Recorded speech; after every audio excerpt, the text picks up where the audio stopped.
വലിയൊരു സന്തോഷത്തിന്റെ നിമിഷത്തിലാണ് നാം ഉള്ളത്. സൃഷ്ടാവിനോട് ആദ്യം നമ്മൾ ഓരോരുത്തരൊന്ന് മനസ്സറിഞ്ഞ് അൽഹംദുലില്ലാഹ് പറയുക. കാരണം അൽഹംദുലില്ലയോടും മതിയാവുന്ന ഒന്നും ലോകത്തില്ല എന്നാണ് ശാസ്ത്രം ഇന്ന് പഠിപ്പിക്കുന്നത്. നമുക്കറിയാം, ഈ അടുത്ത കാലങ്ങളിലൊക്കെ എല്ലാ വാഹനങ്ങളുടെ പിറകിലും ലൈൻ ശകർത്തും ലഅസീദന്നക്കും എന്ന ആയത്തിങ്ങനെ എഴുതിയത് കാണാൻ കഴിഞ്ഞു. ഞാനൊരു പ്രിയപ്പെട്ട ചെറുപ്പക്കാരനോട് ചോദിച്ചു, അല്ല മോനെ, ഇതിങ്ങനെ എഴുതിയാൽ വല്ല കാക്കയും പൂച്ചയൊക്കെ വന്ന് അത് കാഷ്ടിക്കില്ലേ? അതൊരു ഖുർആനിലെ വന്ദിക്കപ്പെടുന്ന ഒരു ആയത്തല്ലേ? അതിനെ നിസാരപ്പെടുത്തിയാൽ പ്രശ്നമല്ലേ എന്ന് ചോദിച്ചപ്പോ ആ ചെറുപ്പക്കാരനോട് പറഞ്ഞ്, ഉസ്താദിനിപ്പോ അതിന്റെ അർത്ഥം എന്താണെന്നറിയോ? അപ്പൊ എനിക്കറിയില്ല മോനെ, നീയൊന്ന് പറഞ്ഞോണ്ടോ. അപ്പൊ അവൻ പറഞ്ഞു, ലൈൻ ശകർത്തുൽ ലഅസീദന്നക്കും, നമ്മൾ നന്ദി ചെയ്താലേ അള്ളാഹു തരുള്ളൂ. സൃഷ്ടി തമ്പുരാൻ, ദൈവം തമ്പുരാൻ നമുക്ക് നന്ദി ചെയ്താൽ തന്നെ അധികരിച്ച് തരുള്ളൂ. നന്ദില്ലെങ്കിൽ ഒന്നും തരൂല എന്ന അർത്ഥം. അത് ശരിയാട്ടോ, നീ പറഞ്ഞത് വളരെ കറക്റ്റാണ്. അപ്പൊ ഇന്ന് ഞാൻ പറഞ്ഞു വരുന്നത്, ഒരു അൽബിറിന്റെ തുടക്കത്തിൽ തന്നെ ഞാൻ ഇങ്ങനെ ഒരു ആയത്തിന്റെ അർത്ഥം പറഞ്ഞ് നിങ്ങൾക്ക് മുമ്പിൽ ഒരു ചെറുപ്പക്കാരന്റെ ഒരു വിഷയം പറയുന്നത് എന്തിനാണെന്നറിയോ? വരും കാലങ്ങളിലെ നമ്മുടെ തലമുറ പെട്ടെന്ന് ഗ്രഹിക്കപ്പെടാനുള്ള ഒരു കാലഘട്ടമാണ് ഇനി വരുന്നത്. പണ്ടുകാലങ്ങളിൽ ഒരുപാട് പഠിപ്പിക്കാൻ വേണ്ടി അധ്യാപകർ ശ്രമിച്ചുവെങ്കിൽ ഇന്ന് അധ്യാപകർക്ക് അല്ലെങ്കിൽ ടീച്ചേഴ്സിന് വളരെ എളുപ്പത്തിൽ തന്നെ മക്കളെ മനസ്സിലാക്കാനുള്ള സംവിധാനങ്ങളുണ്ട്. അധ്യാപകരെത്തുന്നതിന്റെ മുമ്പ് കുട്ടികളെത്തി അത് പഠിച്ച് ഗ്രഹിക്കപ്പെടുന്ന ഒരു മക്കളുടെ മുമ്പിലേക്കാണ് ഇന്ന് അധ്യാപകർ വരുന്നത്. എന്നാൽ പരിശുദ്ധമായ ദീനുൽ ഇസ്ലാമിന്റെ തുടക്കം തന്നെ എല്ലാ സൈക്കോളജിക്കും ഏതൊരു യുഗത്തോട് പ്രതിപാദിക്കുന്ന മനുഷ്യനോടും സംവദിക്കാൻ വേണ്ടി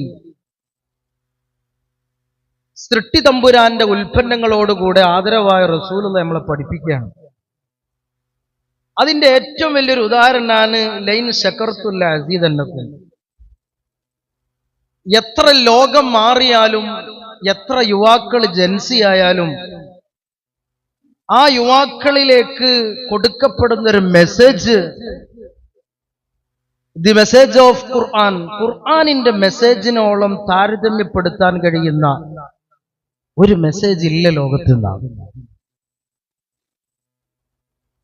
നമ്മുടെ കേരളക്കര അറിയപ്പെട്ട സുജിത്താലിനറിയാം, EMS നമ്പൂതിരിപ്പാട് പഴയ കാലത്ത് പറയും, ഖലഖലക്കും മാഫിൽ അർളി ജമിഅൻ. അദ്ദേഹം പ്രസംഗിക്കാറുണ്ട് അല്ലേ? എന്താ ഖലഖലക്കും മാഫിൽ അർളി ജമിഅൻ? അതൊരു സൈക്കോളജിക്കായിട്ട് നമ്മൾ ചിന്തിക്കുകയാണെങ്കിൽ ഖലഖലക്കും മാഫിൽ അർളി ജമിഅൻ, ഈ പ്രപഞ്ചത്തിലുള്ള എല്ലാതും മനുഷ്യര് വേണ്ടിയിട്ട് അള്ളാഹു സൃഷ്ടിച്ചതാണ്.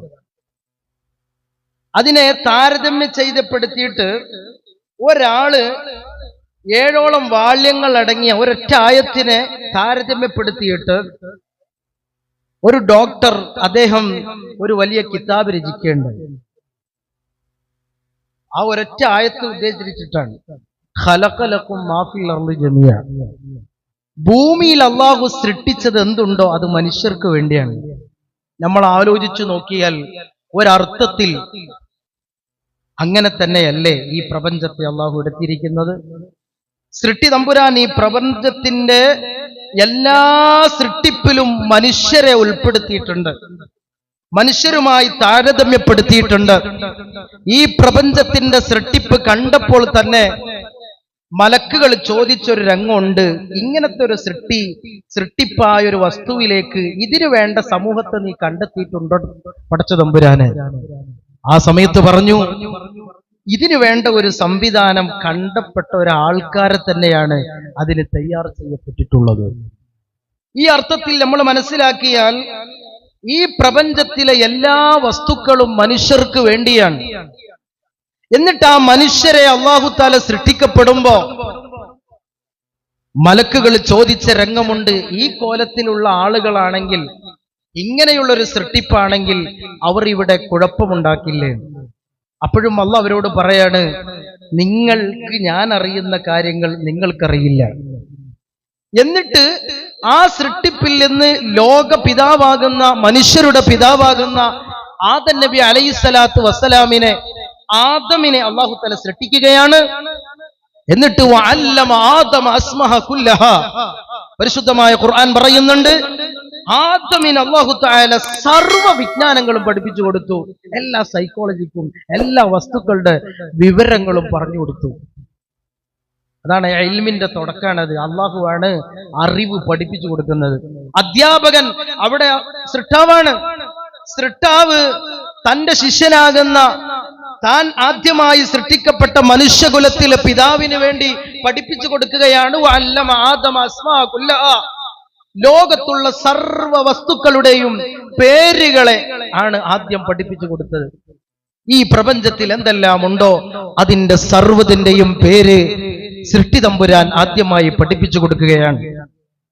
ആ പഠിപ്പിച്ചു കൊടുക്കൽ കഴിഞ്ഞതിന് ശേഷം അള്ളാഹു ആദരിച്ച് അള്ളാഹു പറയുന്ന കാര്യം മാത്രം ചെയ്ത് ജീവിക്കുന്ന, ഒരെതില് പോലും സൃഷ്ടിതമ്പുരാന് ചെയ്യാത്ത മാലാഖമാരെ വിളിച്ചിട്ട് ചോദിക്കുന്നു, നിങ്ങൾക്ക് ഈ പറയുന്ന വസ്തുക്കളുടെ പേരൊക്കെ അറിയോ?